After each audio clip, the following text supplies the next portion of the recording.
अस्सलामुअलैकुम बिस्मिल्लाहिर्रहमानिर्रहीम। Sports stories with Babar Khan Asia cup special की एक और एपिसोड के साथ मैं हाज़िर हूँ और मेरे साथ हमारे नौजवान अली भी शामिल हैं। आज ये पूछ रहे थे कि पाकिस्तान बहुत अच्छा खेला, पाकिस्तान नेपाल से मैच जीत गया। जैसे कल भी हमने जिक्र किया था कि डेफिनेटली नेपाल की टीम बहुत नीचे है, पाकिस्तान की टीम नंबर 1 है इस वक्त ओडीआई की, जीतना ही था और जैसे जीतना था बिल्कुल वैसे ही जीत के भी दिखाया। पाकिस्तान ने नंबर 1 है तो उसने दिखाया कि उसने नंबर 1 तरीके से जीता। पहले 350 स्कोर लगाया, फिर 106 पे उनको आउट किया। तो बहुत अच्छी परफॉर्मेंस रही और heads of to Babar Azam. एक बार फिर कैप्टन इनिंग खेली उन्होंने, 150 प्लस रन स्कोर किए, 19वीं सेंचुरी अपने करियर की बनाई, रिकॉर्ड के अंबार लगा दिए उन्होंने इस मैच में सेंचुरी करने के बाद।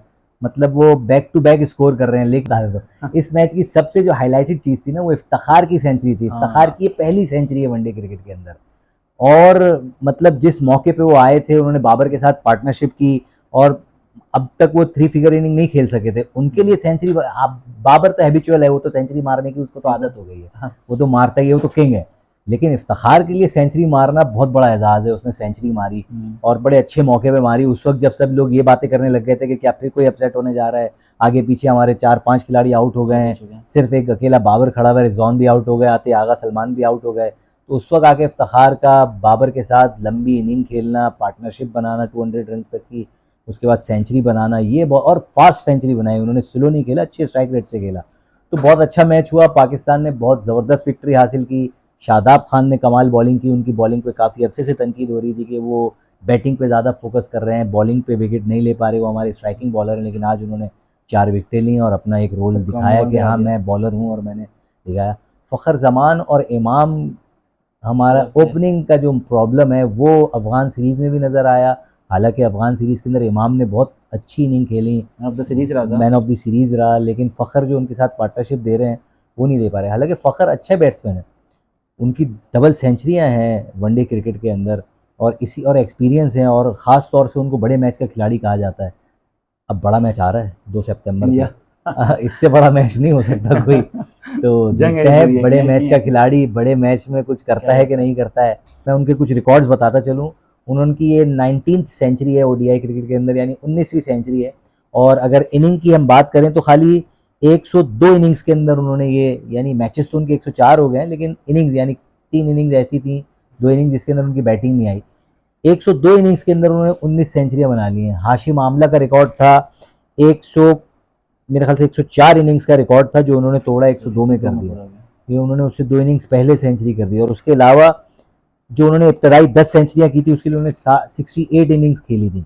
और अब जो ये जो 9 इनिंग्स इन्होंने 9 सेंचुरी बनाई उसके लिए उन्होंने सिर्फ 34 इनिंग्स खेली हैं। यानी उन्होंने अपना सेंचुरी का एवरेज अगर आप निकालें तो और बेहतर कर लिया उन्होंने। कहाँ 68 में 10 और कहाँ 34 में 9। यानी अगर वो अगले 1-2 मैचों में और सेंचुरी करते हैं तो ये 36-37 में उन्होंने अगली 10 सेंचुरियां कर ली। तो वो जिस स्पीड से चल रहे हैं, इट्स मीन कि वो और मजीद रिकॉर्ड बनाएंगे और हमारी दुआ है कि वो बनाए। और इससे बड़ा सही साबित हो जाएगी कि विराट को पीछे छोड़ देंगे। विराट देखिए ना, आप मैं परफॉर्मेंस आपके सामने मैंने बताया ना, 68 पे 10 सेंचुरियां और उसके बाद अगली 9 सेंचुरियां सिर्फ 34 मैचेस में उसने बना दी। इट्स मीन कि वो बूस्ट पे है, अभी भी जा रहा है, तेजी से बूस्ट पे जा रहा है। कल 2-3 लोगों ने वो कुछ लोगों ने कमेंट्स भी किए हमारी वीडियो के ऊपर। उनका यही कहना था कि और उन्होंने मेरी इस बात को सेकंड भी किया कि आप बिल्कुल ये बात आपने सही की कि एक लेवल, सर्टेन लेवल तक आपकी बॉडी रिस्पॉन्ड करती है, उसके बाद उसका डाउनफॉल शुरू हो जाता है।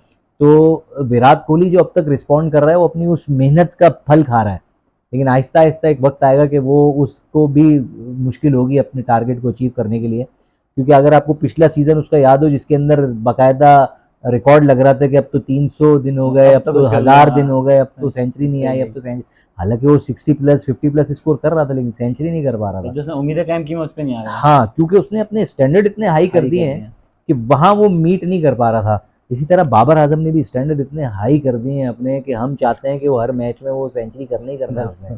और फिर वो सेंचुरी नहीं करता तो लोग फिर बहुत ज़्यादा, जैसे हमारी फैन फॉलोइंग है, वो फिर बहुत ज़्यादा तनकीद करते हैं। तो लोग जो है वो नाराज़ हो जाते हैं कि यार ये आप बाबर को तनकीद करते हैं। बाबर को तनकीद नहीं करते, हम बाबर से बहुत बड़ा करवाना चाहते हैं। हम चाहते हैं बाबर बहुत बड़ा करे, हर मैच में करे। हमारा कप्तान है, हमारा सुपरस्टार है, उम्मीदें तो उतरे सबकी, उम्मीदें वो पूरा उतरे। लेकिन ये है कि अब सारी नजरें हैं इंडिया पाकिस्तान के मैच के ऊपर। क्या होता है अबे, एक बात ये कि सलमान आगा का हमने देखा कि वो बॉलिंग में स्पिन में बड़ा फंस रहा था, 2-3 बॉलें एक साथ फंसा जब वो देख रहा है फंस रहा है तो सिंगल लेके आगे स्ट्राइक रोटेट करके आगे बढ़ता, उसी बॉल पे फिर रिवर्स स्विप खेल के कैच देके चला गया। क्या देखिए किया समझ नहीं आया उसका। ये क्रिकेट के अंदर जो है ना, ये बाहर से बैठे हुए हम्म, एक अलग मामला होता है, और जो ग्राउंड के अंदर खेल रहे होता होते है, हैं। जो पिच पे मौजूद होता है ना, हाँ उसका माइंड एक बिल्कुल अलग चल रहा होता है। सही। और जब एक बार आपका माइंड ये बन जाता है ना कि यार मैं स्पिनर पे फंस रहा हूँ, तो वो ये कहता है कि यार शायद मैं कुछ नया शॉट ट्राई करके ना एक बार इस प्रेशर को रिलीज कर लूँ। तो वो इसलिए रिवर्स स्विप खेलने गए कि यार फाइन लेग का फील्डर ऊपर है, मैं रिवर्स स्विप मार के इसके ऊपर से अगर मार दूंगा, मुझे बाउंड्री मिल जाएगी ना, तो मेरा कॉन्फिडेंस ऊपर आ जाएगा, उसके बाद मैं स्ट्रेट बैट से भी मार सकूंगा। लेकिन वो सही। जाहिर सी बात है, एक प्लान आपका, एक प्लान बॉलर का है। ज़रूरी तो नहीं है आपने जो प्लान किया आप उसमें कामयाब हो जाए। तो कभी भी आप बेसिक से हट के जब कुछ नया करने जाएंगे ना, तो उसमें रिस्क फैक्टर ज़्यादा होगा। तो या तो सही। आप कामयाब होगे लेकिन उसका परसेंट 20 होगा, लेकिन आप नाकाम होगे वो 80% होगा। तो 80% में अक्सर फंस जाते हैं। तो आप देख लें, क्योंकि रिवर्स स्वीप अगर मैक्सवेल सबसे अच्छा खेलते हैं, वो भी कभी कभी अपने इस शॉट पे आउट हो जाते हैं। हाँ तो तो ज़रूरी नहीं है। तो वो कुछ नया करने के चक्कर में वो अपने बेसिक से हटे और वो फिर ट्रैक से ही हट गए ये तो विकेट सलमान गंवा आ गया के और उन्होंने। उसकी थिंकिंग की बात हो गई। रिजवान आज क्या सोच रहा था जो वो भागा नहीं सही तरह उसका बस समझ नहीं आया। वो रिजवान वैसे दरअसल डबल माइंडेड हो गए, तो उनको जबकि वो लग देख चुका है पीछे रन आउट हुआ है पहले ही उनको वहां। उनको लग ये रहा था कि शायद मैं डेंजर एंड पे नहीं हूँ, फिर उस एंड पे नहीं जाएगी। लगेगी। वो उस रिलैक्सेशन के अंदर वो बस बैड लक हुई और वो रन आउट हो गए। लेकिन वो बड़ी क्रूशल विकेट थी, वहां हम्म, से अगर बाबर इतनी स्ट्रेंथ नहीं देते और इतनी अच्छी पार्टनरशिप और इतनी अच्छी इनिंग नहीं खेलते, तो पाकिस्तान का स्कोर 343 नहीं होना नहीं हो था। पाता। ये पाकिस्तान के लिए बड़ा मुश्किल हो जाता। लेकिन बहुत ही कोई ज़बरदस्त इनिंग खेली बाबर ने। अच्छा, लोग ये कहते हैं यार नेपाल के खिलाफ नहीं खेलेगा तो क्या खेलेगा। ये जो नेपाल जैसी टीमें होती है ना, यही सबसे ट्रिकी होती हैं, क्योंकि इनके बॉलर्स का नहीं पता होता, इनकी पेस क्या होगी, इनकी वेरिएशन सही। क्या होगी, इनकी वैरायटी क्या होगी, इनके स्पिनर क्या होंगे, उनके तो ये चीज़ें ना, इन ऐसे बॉलरों के सामने खेलना ज़्यादा मुश्किल होता है किसी भी बैट्समैन के लिए। खैर बाबर तो बाबर है, वो तो खेलता है, वो हर किसी के खिलाफ खेलता है।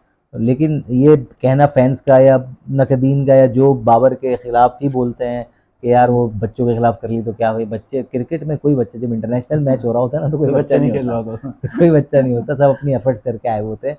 और सबकी कोशिश ये होती है कि यार मैं अपने मुल्क के लिए खेल रहा हूँ तो मैं कुछ अचीव करके जाऊँ। सही। चाहे वो नेपाल हो, चाहे वो यूएई हो, चाहे वो बांग्लादेश हो, फिर वो फिर पाकिस्तान हो, इंडिया, हांगकांग, कोई भी टीम हो। और आपने अपसेट देखे ही है ना, सही। बांग्लादेश पाकिस्तान को हरा देता है, या हाँ आयरलैंड ऑस्ट्रेलिया को हरा देता है, या इंडिया हार देता है बांग्लादेश से। तो ये अपसेट होते होते रहते रहते हैं। हैं, जाहिर सी बात है, इसलिए होते हैं कि वो सब अपनी अपनी जान मार रहे होते हैं। और नेपाल के लिए आप क्या कहना चाहेंगे? शुरू में उसने बड़ा फंसा के रखा पाकिस्तान को। बाबर भी एंड वक्त शुरू तक बीच में 50 तक फंसा हुआ था काफी। बिल्कुल उन्होंने काफी चार पांच स्ट्रगल अर्ली किया बाबर विकेट ने सेट चार होने के लिए। पांच अर्ली विकेट गिरा के उन्होंने प्रेशर बना दिया था। उसके हम्म, बाद भी अगर आप उनकी इनिंग में भी देखें, तो उनके 3 आउट होने के बाद उन्होंने फिर पार्टनरशिप बना दी थी, 55-56 रन की उन्होंने पार्टनरशिप बनाई। बना दी। तो एक वक्त में ऐसा लगने लगा था कि शायद हमारे बॉलर अब इतने लीथल नहीं रहे। लेकिन वो तो शादाब ने पार्टनरशिप ब्रेक की, उसके बाद फिर हारिस रऊफ और उन्होंने प्रेशर बनाया और एकदम इनिंग 106 पे उनकी डाउन हो गई। वरना वो जिस तरह पार्टनरशिप लेके चले तो ऐसा लग रहा था कि क्लोज ले जाएंगे मैच। लेकिन अच्छा। मैंने आपको कल भी अपने बताया था जब हम बात कर रहे थे कि वनडे क्रिकेट के अंदर का यही एक ये चीज़ है कि आपने पोर्शन टू लेके पोर्शन चलना होता स्ट्रेटेजी है। बनानी होती है। सही। तो बाबर ने वही किया कि 16 से लेके 35 के ओवर के अंदर जो स्ट्रेटेजी उसको लेके चलनी थी कि आप आराम आराम से, ठीक सही। है इनिंग देखिए, ये 50 ओवर का गेम है। इसके अंदर अगर आपने पार्टनरशिप दे दी ना, तो अगले जो 15 ओवर बची उसके अंदर आप अगर T20 वाला फॉर्मेट भी लेके चलेंगे तो साहब हमारा वाला। आप ले जाएंगे। हाँ क्यों? क्योंकि अब T20 में आराम से 20 ओवर में 180 रन बनते हैं। सही। अगर आपने इन 35 ओवर के अंदर आपने 150 भी लगा लिए, तो अगले 35 ओवर, तीन साढ़े तीन 15 सौ ओवर हो के गया अंदर बता। आपने 150 लगाया, आपके 300 साढ़े 300 रन हो गए। सही। तो ये पोर्शन टू पोर्शन बनाना होता है। तो पाकिस्तान ने, बाबर ने बहुत अच्छा लेके चले, और यही चीज़ चाहिए होती है पार्टनरशिप में, जो हम मिस कर रहे थे। हम इफ्तार का सेंचुरी मारना इसलिए अच्छा है कि हम मिडिल ऑर्डर में, यही हमारा एक कंसर्न था कि यार मिडिल ऑर्डर हमारा क्लिक नहीं कर रहा। इफ्तार का सेंचुरी मारना हमारे और लिए इस एक नंबर पे आके रिलैक्सेशन है मारना। कि यार छठे नंबर पे हमारे पास एक ऐसा बैट्समैन है जो एक्सेलरेट भी कर सकता है, इनिंग भी बिल्ड कर सकता है, और आपको एक टारगेट अचीव करके भी दे सकता है कि यार मैं यहाँ तक पहुँचा सकता हूँ आपको। तो इंडिया के मैच के अंदर, और इंडिया का आपको शायद T20 याद हो जिसमें भी इफ्तार ने आगे 50 किए थे बहुत तेज। हाँ। तो बड़ा अच्छा मैच होने जाने वाला है, मुझे तो लग रहा है इंडिया पाकिस्तान और का इफ्तिखार ने भी कोई बयान में खुद खतरनाक आके बोला काउंटर भी होगा। मेरे ख्याल से कि बड़ी खुशी की बात है कि मुझे ज़्यादा खुशी इसलिए कि मैंने इस नंबर पे आगे इस सेंचुरी की। नंबर पे आगे, क्योंकि ये यही नंबर हमारा फंस रहा है। है। और इसी के ऊपर अब जंग हो रही है। शायद आपको याद हो, ये सऊद शकील का जो इंडक्शन हुआ है ना टीम के अंदर, ये समझ लें कि ये उसके प्रेशर में, या उसके अंदर के यार बेंच अब मजबूत हो गई, तो मैं जरा सा अगर मैंने कुछ निगलेक्ट या मैंने कुछ हल्का आया तो परफॉर्मेंस मेरी में कमी जगह आई जो तो है ना बस। वो जाने वाली है। तो ये होता है प्रेशर। जब आपकी बेंच मजबूत होती है तो आपकी जो फाइनल 11 होती है वो अच्छा परफॉर्म करती है। क्यों? अपनी पोजीशन बचाने के लिए। इसको कहते हैं हेल्दी कंपटीशन। तो ये होना चाहिए। इसीलिए हम कह रहे थे कि सरफराज अगर होता रिजवान के साथ, तो एक हेल्दी कंपटीशन होता कि उसको पता है कि यार मैं जरा सा भी चूकूंगा तो मुझे पता है कि यार सरफराज ओवरकम कर लेगा। अभी हारिस उससे इतना यंग और इतना नीचे है कि उसको पता है कि मैं इंजरी या कोई ऐसा कुछ, मतलब बहुत ही कोई बड़ा कुछ होगा तो मैं बाहर हो सकता हूँ, और मैं हल्की फुल्की उस पर मुझे कोई बाहर नहीं कर सकता क्योंकि मेरा नहीं, नहीं रिप्लेसमेंट होगा। है नहीं कोई। सही तो ये थोड़ा सा फर्क होता है, लेकिन ये है कि टीम का कम्बिनेशन इस वक्त बहुत अच्छा बना हुआ है हमारा। सही, अल्लाह ऐसी बरकरार रखे। और आखिरी जो कल मैच है उसके बारे में आपकी क्या राय है, क्या पेशिंगोई होगी? कल बांग्लादेश वर्सेस श्रीलंका का मैच है, दोनों बहुत दूर हैं। 13 मैचेस हुए हैं, 9 मैचेस जीते हैं, सॉरी 13 मैचेस में 11 मैचेस जीते हैं श्रीलंका ने, सिर्फ 2 मैचेस जीते हैं बांग्लादेश ने। तो बहुत फर्क है, दोनों टीमों के अंदर बड़ा लंबा फर्क है। तो फेवरेट है श्रीलंका, अभी भी फेवरेट है। इजीली श्रीलंका जीत जाएगी और पाकिस्तान की तरह। आपने अभी देखा होगा रिसेंटली श्रीलंका की परफॉर्मेंस, किस तरह वो कैसी खेलता हो हुआ गई आ रहा है। है, किस तरह उसने क्वालिफाई किया है वर्ल्ड कप के लिए, और फिर तो उसकी परफॉर्मेंस अच्छी, कम्बिनेशन बना है और उसकी होम कंडीशन है, श्रीलंका में ही मैच है ये। तो ये उसको उसके लिए तो क्लियर एडवांटेज है। लेकिन बांग्लादेश इस वक्त फाइटर टीम है, उनका जो शाकिब उल हसन उनके कप्तान है वो, लेकिन ये है कि मैच अच्छा होगा, लेकिन एडवांटेज श्रीलंका को हासिल है। श्रीलंका होम कंडीशन के अंदर श्रीलंका ले जाएगा। जीत जाएगा, बड़ा आसानी से जीत जाना चाहिए। मेरी तो प्रिडिक्शन ये है कि श्रीलंका जीत जाएगा। आज मैं पाकिस्तान को बोला था, पाकिस्तान जीत गया, कल श्रीलंका है, श्रीलंका जीतेगी। सही। देखें अब तो क्या दोनों होता टीमों है। में से कौन सा प्लेयर आपको लगता है कि इसकी परफॉर्मेंस अच्छी होगी, श्रीलंका और बांग्लादेश की तरफ से? देखें यहाँ पे तो शाकिब उल हसन है जो बॉलिंग और बैटिंग दोनों के अंदर वो ऑलराउंडर है, आउटस्टैंडिंग है। और वो नंबर 1 है इस वक्त ऑलराउंडर में। सही। इसीलिए है कि वो परफॉर्मेंस 7,000 रन बनाए हुए वनडे में उन्होंने, 300 प्लस विकटें हैं उनकी वनडे के अंदर। तो अच्छा। मतलब ये ऐसे स्टैट हैं किसी ऑलराउंडर के लिए कि वो अपनी बॉलिंग में भी इतना ही हिला देने मजबूत है वाले। जितना वो अपनी बैटिंग के अंदर है। सही। 7,000 रन बनाना बैट्समैनों का काम होता है ना। बाबर ऑलराउंडर के अगर बना रहा है। 5,000 रन है, हाँ। वो प्रॉपर बैट्समैन है ना, तो उसके अगर 7,000 रन है 236 कुछ वनडे के अंदर, तो इट्स मीन कि वो प्रॉपर बैट्समैन है। सही। और फिर 300 विकटें भी, इट्स मीन कि वो बॉलर भी इतना ही मजबूत है। सही। तो मेन जो बांग्लादेश की टीम में अगर कोई आपके लिए मैन ऑफ क्राइसिस साबित होगा तो वो शाकिब उल हसन ही है। और वहाँ से दासुन शनाका हैं जो उनके कप्तान हैं, वो एक अच्छा उनके पास बेहतरीन बैट्समैन है। तो उनके पास तो खैर काफ़ी सारे नए यंग लड़के भी हैं, लेकिन सारे अच्छे हैं। और अपनी होम कंडीशन में तो सभी आपको पता है एडवांटेज इजीली होता है, खेल उनको लेते हैं पता होता है कि आसानी से। हमने यहाँ किस तरह रिस्पॉन्ड करना है। सही। तो श्रीलंका को एडवांटेज है, श्रीलंका जीतेगा कल। ठीक। और कुछ क्या? और तो कुछ नहीं, बस आप कुछ भी कर लें, सारे मैचेस की बात कर लें, अगर आप इंडिया पाकिस्तान मैच की बात ना करें तो एशिया कप अधूरा अधूरा लगता अधूरा है। लगता एशिया कप के अंदर सबसे बड़ा मैच होने जा रहा है 2 सितंबर को, पाकिस्तान वर्सेस इंडिया। शाहीन आफरीदी की एक बीच में खबर आई थी, मैं आपसे शेयर करता चलूँ। शाहीन आफरीदी अभी जो मैच था नेपाल के, उसमें हल्का सा उनको निकल हो गया था, तो खबरें ये आ रही थी कि शायद उनको रेस्ट कराया जाएगा। लेकिन अभी अपडेट ये आई है कि शाहीन आफरीदी फिट हैं, इंडिया के खिलाफ मैच के लिए दस्तियाब हैं। इसलिए इंडियन फैन से हमारी गुजारिश है, इतना खुश मत हो, आप टेंशन बरकरार रखें, क्योंकि शाहीन फिट है, वो आगे खेलेंगे। और पहला स्पेल उनको आपको संभालना पड़ेगा, क्योंकि आज भी उन्होंने अपने पहले स्पेल में 2 विकेटें ले ली। आगे दिखा दिया। तो देख लें, अब संभाल लें, दिल की धड़कनों को देख लें अपने, और शाहीन को संभाल लें। बाकी फिर हम देखते हैं क्या कर थोड़ा सकते हैं गुजारा आपके कराएंगे लिए। आपका। पड़ोसियों के लिए इतना ही कर सकते हैं हम कि आप क्या शाहीन को संभाल लें, बाकी चीज़ हम खुद संभाल लेंगे। सही। चल। तो आज के लिए मेरे ख्याल से इतना ही है, और हमारे चैनल को सब्सक्राइब कीजिए, sports stories with Babar Khan. और एशिया कप का स्पेशली हमारा चलता रहेगा, रोज़ाना हमारी कोशिश होगी कि हम आपको एक मैच का प्रीव्यू और अगले मैच का जो है वो कुछ पोस्ट मैच, पिछले मैच का, इस तरह करके हम आपको अपडेट्स देते रहें। तो हमारे चैनल को ज़रूर देखते रहिएगा, अपना ख्याल रखिएगा। बहुत सारा। अल्लाह हाफिज़। अल्लाह हाफिज़।